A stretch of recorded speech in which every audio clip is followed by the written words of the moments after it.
À toutes les filles et filles d'Abraham, nous disons que le shalom, que le Seigneur vous bénisse, que sa grâce abonde dans vos vies, que le Seigneur, dans son amour éternel, vous visite, vous fasse du bien, qu'il rencontre toutes vos préoccupations et qu'il vous fasse énormément du bien. Que le Seigneur vous bénisse. Nous sommes très heureux de nous présenter encore une fois de plus devant vous pour partager avec vous la parole autour d'un thème très important, un thème qui divise, qui fait couler beaucoup d'encre et de salive. Nous allons parler, nous avons pour thème la polygamie ou la monogamie. Quelle est la volonté de Dieu pour nous aujourd'hui? Et nous croyons par la grâce de Dieu que nous allons apporter notre pierre de contribution à la compréhension de ces choses. Que le Seigneur vous bénisse.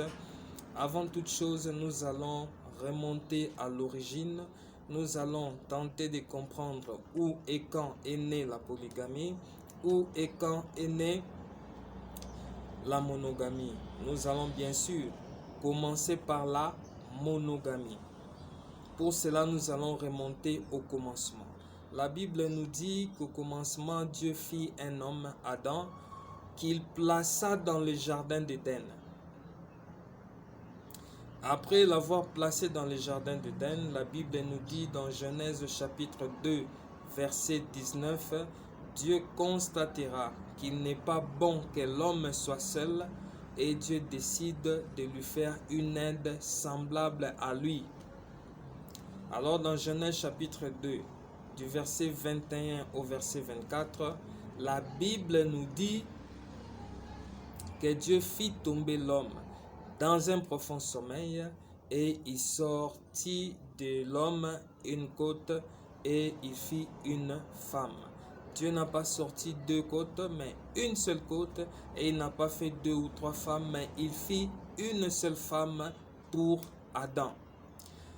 Dieu venait par là d'instituer le mariage monogamique. Dieu l'institua lui-même parce que c'est lui qui a façonné la femme et l'a menée devant l'homme. Et cela s'est fait dans le jardin d'Éden et avant la chute de l'homme, c'est-à-dire avant que l'homme ne tombe dans le péché. C'est très important de préciser et de signaler ces choses. En ce qui concerne le mariage polygamique, vous serez d'accord avec les Écritures et avec moi que ce mariage est né après la chute de l'homme, après que ce dernier soit chassé du jardin d'Éden. Et le premier polygame que la Bible nous présente, c'est Lémec. Je suis dans Genèse chapitre 4, verset 19. La Bible dit ceci. Lémec prit deux femmes, le nom de l'une était Ada et le nom de l'autre Tila. Donc nous voyons ici que la polygamie est née avec Lémec et cela après le péché, et nous signalons aussi que Lémec est issu de la lignée de Caïn. Et Caïn a commencé à enfanter après qu'il se soit éloigné de la face de l'Éternel. Comme la Bible nous le dit dans Genèse chapitre 4 verset 16, je lis la parole au nom du Seigneur.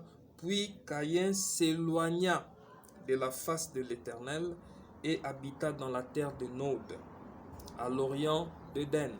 Donc après que Caïn se soit éloigné de la face de l'Éternel pour habiter dans la terre de Nod, c'est alors que Caïn a commencé à enfanter, à avoir des enfants. Et parmi ses fils, il y aura Lémec. Et c'est de Lémec qu'est née la polygamie. Gloire au Seigneur Jésus-Christ. Ici, à ce niveau, se présentent deux grandes lignées. Nous avons la lignée de Caïn, Caïn qui était lui-même un meurtrier parce qu'il avait tué son frère Abel. Et dans cette même lignée de Caïn qui est meurtrier, est née la polygamie avec Lémec, comme nous venons de le lire. La deuxième lignée, c'est la lignée de Seth. Et dans cette lignée, c'est une lignée des adorateurs. Nous pouvons lire cela dans Genèse chapitre 4. Toujours, nous prenons le verset 25 à 26. La Bible dit ceci. Adam connut encore sa femme. Elle enfanta un fils et l'appela du nom de Seth. Car, dit-elle, Dieu m'a donné un autre fils à la place d'Abel que Caïn a tué. Seth eut aussi un fils et il l'appela du nom d'Enoch. C'est alors que l'on commença à invoquer le nom de l'Éternel. Gloire au Seigneur. La Bible nous dit que c'est dans cette lignée, après la naissance d'Enoch, que l'on commença à invoquer le nom de l'Éternel. C'est que c'était une lignée des adorateurs.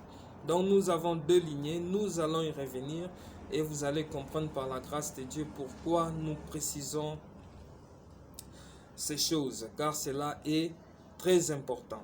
Donc pour boucler cette étape, nous disons ceci, la monogamie est née dans le jardin d'Éden avant la chute de l'homme et la monogamie a été instituée par Dieu lui-même. La polygamie, quant à elle, est née après la chute de l'homme, c'est-à-dire après le péché. Et la polygamie est née dans l'initiative de l'homme lui-même. C'est l'homme, le mec lui-même qui a pris deux femmes. Ce n'est pas Dieu qui a amené devant les mecs deux femmes comme il le fit pour Adam. Donc c'est l'initiative de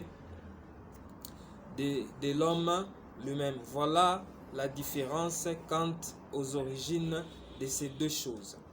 Nous allons évoluer.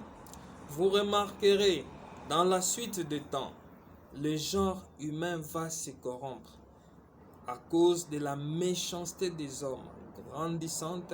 Et la Bible dit que Dieu s'est repenti d'avoir créé l'homme et décide d'exterminer tous les habitants de la terre. Je suis dans Genèse chapitre 6. Vous pouvez lire à partir du verset 5. Je peux lire le verset 5. La Bible dit: L'Éternel vit que la méchanceté des hommes était grande sur la terre et que toutes les pensées de leur cœur se portaient chaque jour uniquement vers le mal. L'Éternel s'est repenti d'avoir fait l'homme sur la terre et il fut affligé dans son cœur. L'Éternel dit: J'exterminerai de la face de la terre l'homme que j'ai créé, depuis l'homme jusqu'au bétail, aux reptiles et aux oiseaux du ciel, car je me répands de les avoir faits.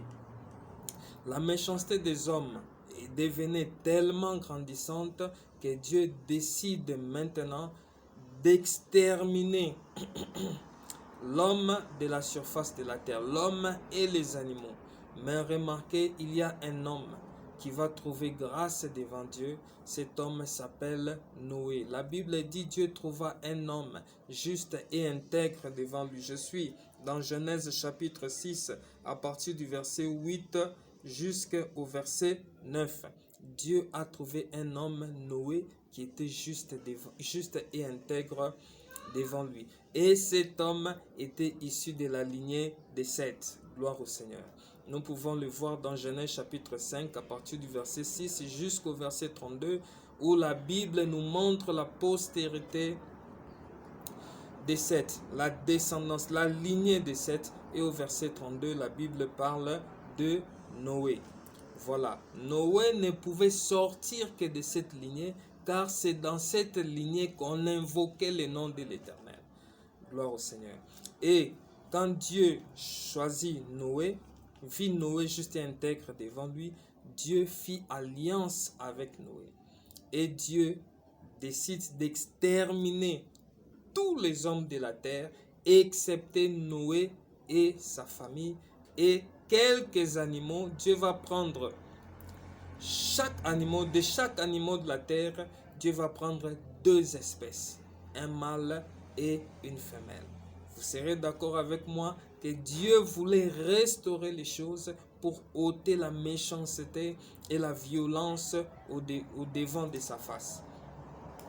Alors pour accomplir ces choses, Dieu prend Noé et lui demande de faire une arche. Vous connaissez l'histoire, je ne vais pas m'attarder là-dessus. Et dans cette arche, Dieu va permettre à Noé d'y entrer avec sa femme, ses 3 fils et leurs femmes, chaque fils avec sa femme. Et de chaque espèce d'animaux, il en prit un mâle et une femelle. Qu'est-ce que vous remarquerez avec moi? Que Dieu, dans cette restauration, Dieu ramène l'ordre du commencement. C'est-à-dire Dieu rétablit la monogamie. Même chez les animaux, Dieu prit une espèce de chaque, un mâle et une femelle. Voyez-vous un peu cela? Nous pouvons lire cela dans Genèse chapitre 7, nous sommes partis du verset 13. Ce même jour entrèrent dans l'arche Noé, Sem, Cham et Japheth, fils de Noé, la femme de Noé et les 3 femmes de ses fils avec eux. Donc il avait 3 fils et ces 3 femmes de ses fils. Donc chaque fils avec sa femme. Au verset 14, eux et tous les animaux selon leur espèce, tous les bétails selon son espèce, tous les reptiles qui rampent sur la terre selon leur espèce, tous les oiseaux selon leur espèce, tous les petits oiseaux, tout ce qui a des ailes. Ils entrèrent dans l'arche auprès de Noé, 2 à 2, de toute chair ayant souffle de vie. Il entra mâle et femelle, de toute chair, comme Dieu l'avait ordonné à Noé. Puis l'Éternel ferma la porte ferma la porte sur lui. Vous remarquerez que quand Dieu décide de restaurer les choses, de détruire la terre, quand Dieu veut recommencer avec Noé, Dieu rétablit l'ordre du commencement, c'est-à-dire la monogamie. Quand Dieu rétablit maintenant la monogamie, nous comprenons par là que la volonté parfaite de Dieu, c'était la monogamie. C'est pourquoi au commencement, Dieu a d'abord établi la monogamie. Après le péché, la polygamie est née.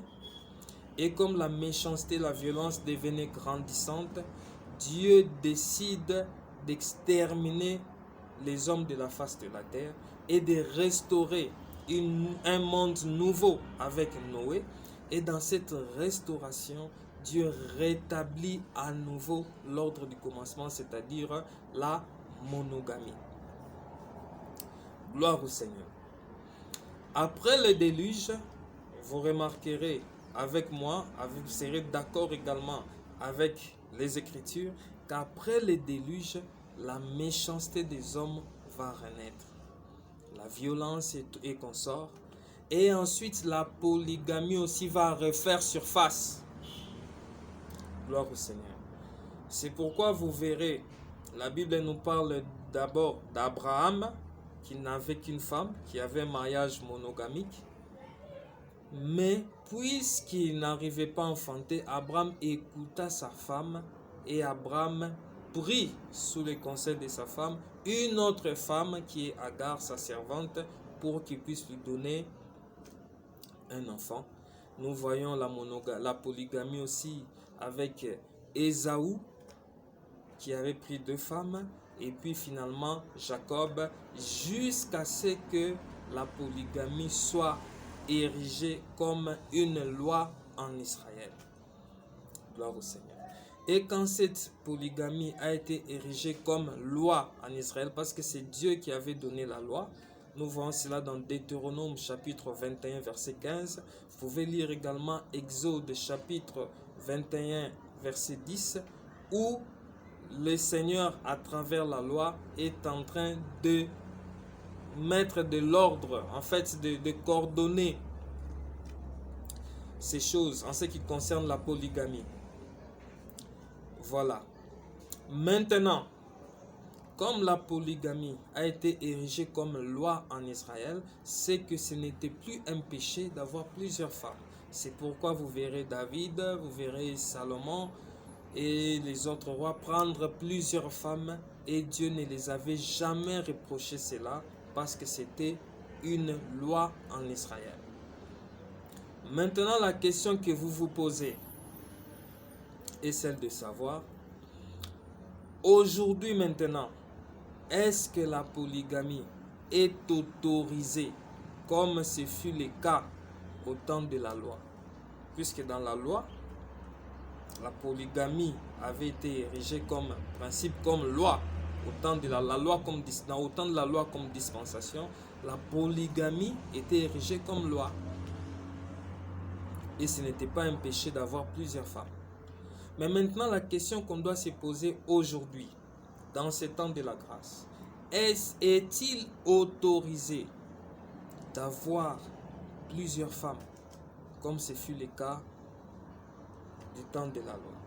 Pour répondre, avant de répondre à cette question, nous allons lire un texte. Nous sommes dans Hébreux au chapitre 10. Qu'est-ce que la Bible nous dit? Je suis dans Hébreux chapitre 10. Nous allons prendre le premier verset. Écoutez ce que la Bible dit. Hébreux 10, 1. En effet, la loi qui possède un nombre de biens à venir et non l'exacte représentation des choses. Je peux m'arrêter là parce que c'est ça qui nous intéresse. La Bible nous dit ici que la loi possède l'ombre des choses à venir. Donc la loi, c'est l'ombre des choses à venir. Ce n'est pas l'exacte représentation des choses. C'est-à-dire quand Dieu présente la loi comme étant l'ombre des choses à venir, c'est-à-dire que cette loi n'est pas... En fait, cette loi renferme des informations. Cette loi renferme une réalité qui doit être expliquée, qui doit être comprise. Et c'est cette réalité qui peut être vécue, qui doit être vécue dans l'Église. Parce que la Bible dit la loi c'est l'ombre des choses à venir et non l'exacte représentation des choses. C'est-à-dire que cette loi mérite une explication. Cette loi doit être interprétée et c'est cette réalité qui doit être vécue dans l'Église. Nous ne devons pas prendre la loi de manière brute. La Bible dit que c'est l'ombre des choses à venir. Ce n'est pas l'exacte représentation des choses. C'est pourquoi, avant d'évoluer, nous allons voir comment l'apôtre Paul parle d'Abraham, qui est des deux femmes d'Abraham. Ces choses vont nous aider à comprendre quelle est la pensée de Dieu cachée dans ces choses.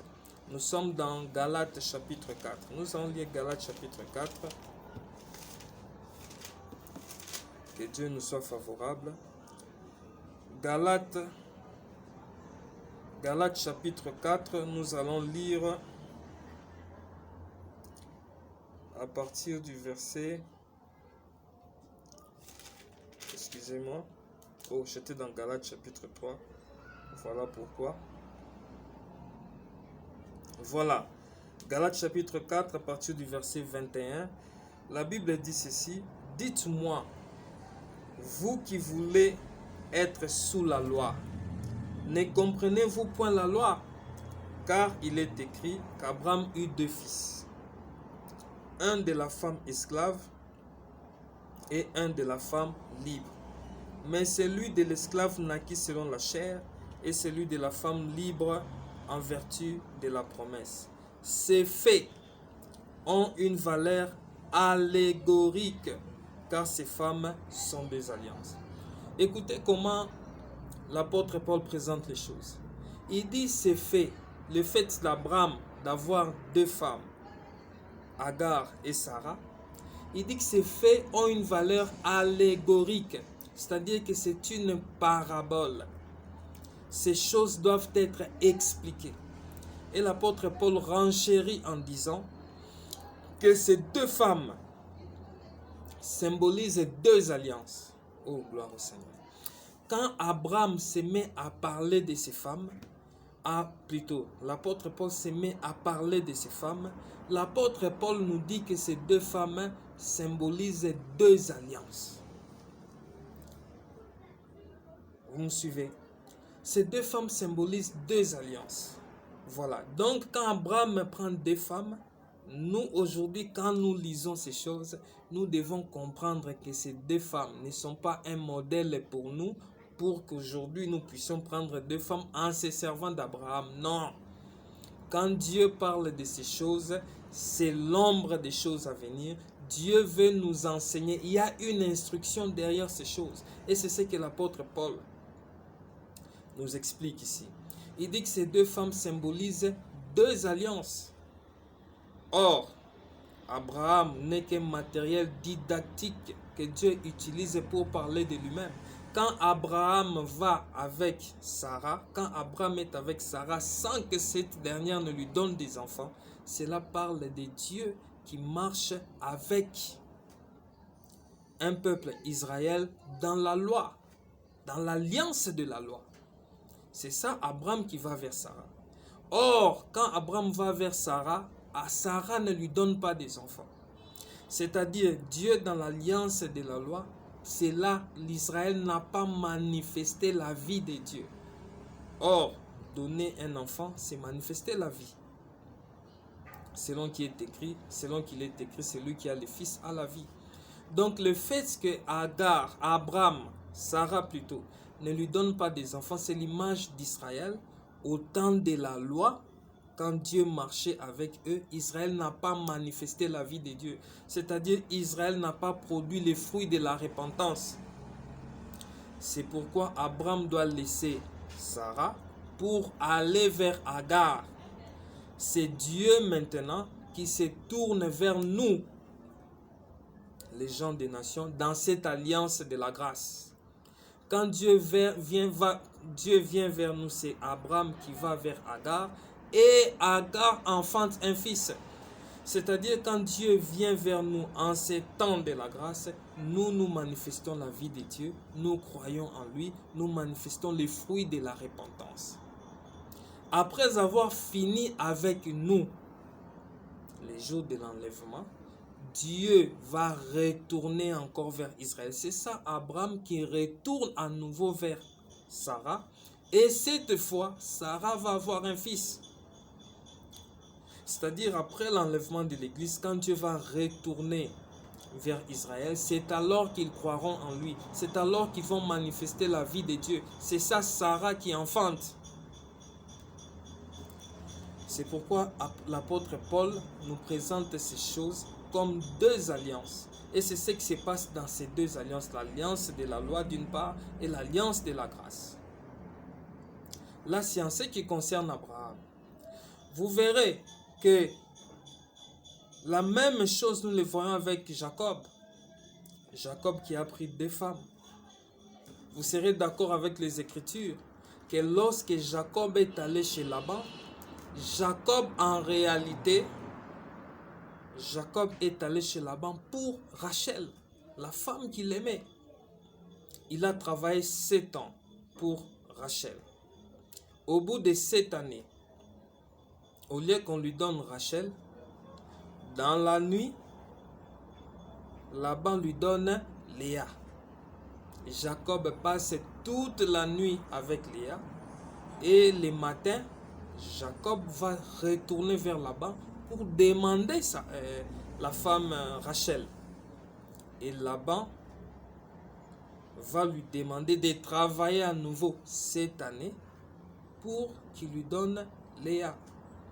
Or, le véritable Jacob, c'est notre Seigneur Jésus-Christ. Lorsque le Seigneur est venu sur la terre, il était venu pour Israël. C'est pourquoi la Bible dit dans Matthieu, Jésus lui-même dit dans Matthieu chapitre 15, verset 24, « Il n'a été envoyé qu'aux brebis perdues de la maison d'Israël. » Voyez-vous cela? Donc quand le Seigneur est venu, il est venu pour Israël. C'est pourquoi il a travaillé en Israël, dans la maison de Laban, qui est l'image d'Israël. Il a travaillé là-bas.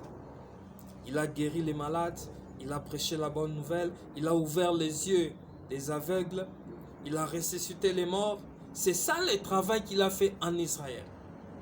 Et après avoir travaillé en Israël, la Bible nous dit, cela s'est soldé par la crucifixion. C'est-à-dire qu'il a été rejeté par Israël. Et après ces rejets, aujourd'hui, le Seigneur est avec nous, l'Église. C'est nous qui jouissons maintenant de la présence du Seigneur.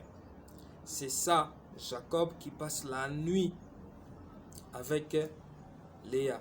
Donc, en ces temps du soir, ces temps de la grâce, nous, l'Église, nous jouissons de la présence du Seigneur. Il est avec nous. Après l'enlèvement, quand il aura fini avec nous, les grands matins, c'est-à-dire pendant la tribulation, le Seigneur va maintenant aller travailler pour Israël, pour le salut d'Israël, à travers les déserts. C'est en ces moments-là que Israël va se repentir et va croire au Seigneur. Donc, d'abord, il a travaillé pour Israël sur la terre quand il est venu. Israël n'a pas cru en lui. Il s'est tourné vers nous les nations. C'est nous Léa, nous l'Église. Il est avec nous en ces moments, en ces temps du soir. Le Seigneur est avec nous. C'est nous qui jouissons de sa présence. Et après nous, il va encore aller travailler pour le salut d'Israël, après l'enlèvement de l'Église pendant la grande tribulation, à travers les déserts. Voilà ce que veut dire cette allégorie que le Seigneur présente à travers la vie d'Abraham, à travers la vie de Jacob. Mais malheureusement, aujourd'hui, les gens se servent de ces choses, de l'ombre, pour vivre la polygamie aujourd'hui. Ce qui est malheureux, ce qui n'est pas correct et n'est pas conforme à la parole. Beaucoup aujourd'hui vont même se servir de l'exemple d'Abraham parce que dans leur foyer, peut-être qu'ils n'arrivent pas à avoir des enfants. Ils se disent non, Abraham, quand il avait eu ses problèmes, il avait écouté sa femme Sarah, il a pris une autre femme avec qui il a eu un enfant. Et ils se servent de cette écriture pour prendre une deuxième épouse qui va pouvoir lui donner des enfants. Oh Seigneur, c'est malheureux.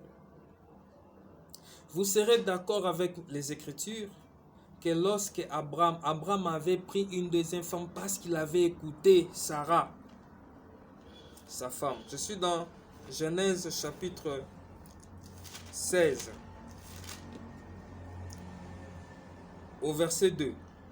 Et Sarai dit à Abraham, voici l'Éternel m'a rendu stérile, viens, je t'ai pris vers ma servante, peut-être aurai-je par elle des enfants. Abraham écouta la voix de Sarai. Si Abraham avait pris une deuxième femme, c'est parce qu'il avait écouté la voix de sa femme, de Sarai. Que représente la femme aujourd'hui qu'Abraham a écoutée? Pour comprendre cela, nous allons lire 1 Pierre chapitre 3. Nous allons aller rapidement. 1 Pierre chapitre 3, nous prenons le verset 7 pour comprendre la femme.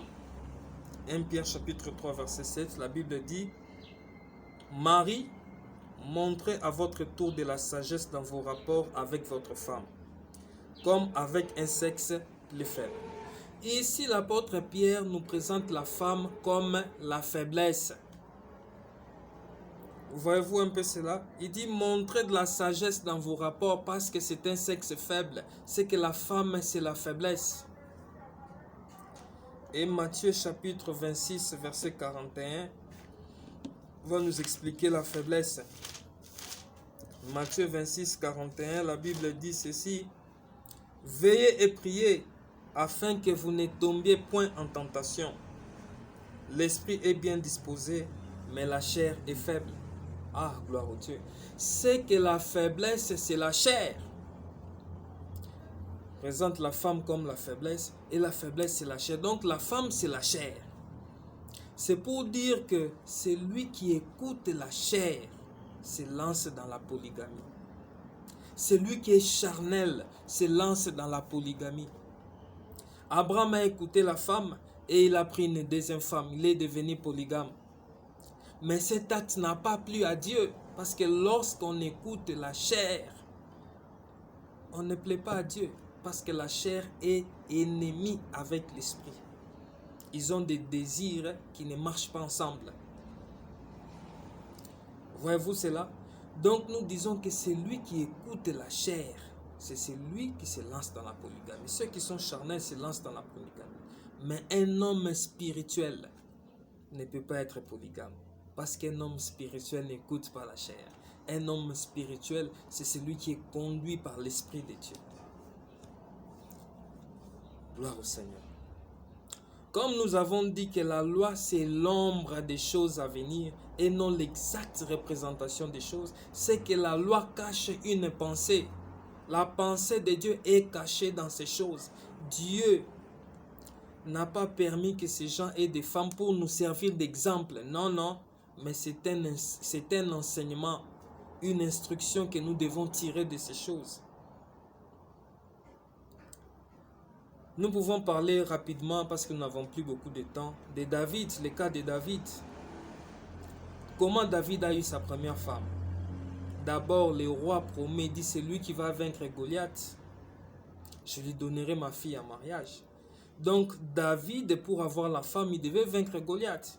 C'est ce que le Seigneur Jésus-Christ a fait. Pour nous avoir, nous comme femmes, son église, l'épouse, il devait vaincre le diable sur la croix de Golgotha. C'est ça. C'est l'instruction, c'est l'enseignement qui est caché dans ces choses. Vous verrez de même que David va prendre la femme de son serviteur Uri. Il va prendre cette femme et va lui donner un fils, Salomon, qui sera roi d'Israël. Cela nous montre ce que Dieu allait faire. Dieu va prendre Marie, la femme de son serviteur Joseph, et à travers Marie, il va lui donner un fils, le véritable Salomon, qui est le Seigneur Jésus-Christ, le roi des rois. C'est ça l'enseignement qui est caché dans ces choses. Dieu nous montre ce qu'il allait faire. Et beaucoup se servent également de l'exemple de Salomon. Ils disent que Salomon avait 1000 femmes. Salomon avait plusieurs femmes. Dieu a accepté que Salomon ait 1000 femmes. Aujourd'hui, nous aussi, nous pouvons avoir plusieurs femmes. Ce n'est pas un péché. Frère, c'est l'ombre des choses à venir. Nous devons comprendre ces choses. Quand est-ce que ces choses se sont accomplies? Avant de comprendre, avant d'évoluer, nous allons lire un texte qui va nous aider à comprendre ces choses. Je suis dans Lévitique chapitre 18. Je vais prendre le verset 8. La Bible dit ceci: tu ne découvriras point la nudité de la femme de ton père. C'est la nudité de ton père. Je prends cette écriture parce que ça va nous aider à comprendre la pensée que nous voulons développer en ces lieux. La Bible dit: tu ne prendras point, plutôt tu ne découvriras point la nudité de la femme de ton père, car c'est la nudité de ton père. La nudité de la femme, c'est la nudité du père. Imaginons un peu un homme qui a 10 femmes. Si tu viens découvrir la nudité de la première femme, la loi va te frapper. Et non, non, c'est la nudité de ton père. Bon, tu laisses la première femme. Tu vas vers la deuxième. Non, non, tu es toujours frappé par la loi. C'est la nudité de ton père. Troisième, nudité de ton père, ainsi de suite. Donc, toutes ces femmes-là, si tu les découvres, tu découvres seulement la nudité de ton père. Bien qu'elles soient nombreuses, mais elles parlent que d'un seul corps, le corps du mari. Gloire au Seigneur. Or, le véritable homme, le véritable mari, c'est le Seigneur Jésus-Christ. C'est pourquoi dans Jean chapitre 19, verset 5, quand Pilate présente le Seigneur, il dit: voici l'homme. Donc le véritable homme, c'est le Seigneur Jésus-Christ. Et nous tous qui avons cru au Seigneur Jésus, en aussi grand nombre que nous sommes les membres du seul corps du Seigneur. 1 Corinthiens chapitre 6, lisons cela. 1 Corinthiens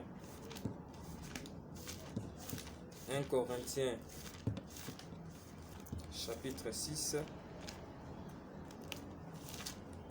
Oh là. Excusez-moi.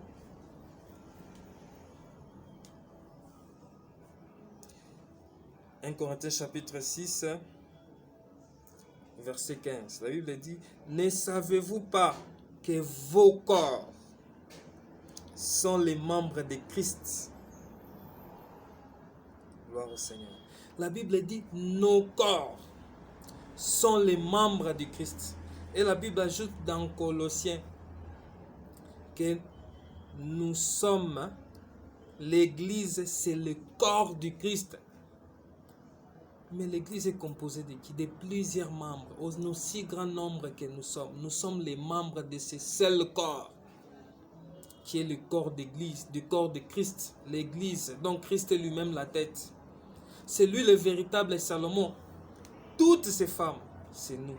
Ça symbolise nous qui avons cru au Seigneur. Nous sommes représentés par toutes ces femmes. Nous sommes les membres d'un seul corps. Et nous tous, nous formons un seul corps, qui est l'Église, le corps de Christ. C'est-à-dire, quand nous voyons ces choses se passer dans la loi, il y a un enseignement, une instruction de Dieu qui est cachée. Ce n'est pas quand tu vois David avec les femmes, tu te dis non, je vais me servir de cet exemple pour devenir polygame. Là, tu pèches devant Dieu. Parce que Dieu, Christ, a mis fin à la loi. Romains chapitre 10, verset 4. Pour nous introduire dans la grâce. Luc chapitre 4, verset 19. Il a mis fin à la loi et il a annoncé une année de grâce. Et aujourd'hui, dans la grâce, ce qui s'est passé dans la loi est un enseignement, une instruction pour nous. Et cette instruction, nous les recevons lorsque la loi est interprétée. Parce que la Bible dit que la loi est l'ombre des choses à venir et non l'exacte représentation des choses. Voilà un peu des mots, ce que nous pouvons donner comme contribution par rapport à ce thème. Nous sommes heureux de partager la parole avec vous. Abonnez-vous à notre chaîne. Que le Seigneur vous bénisse. Que sa paix abonde dans vos vies. Au nom de Jésus-Christ. Amen.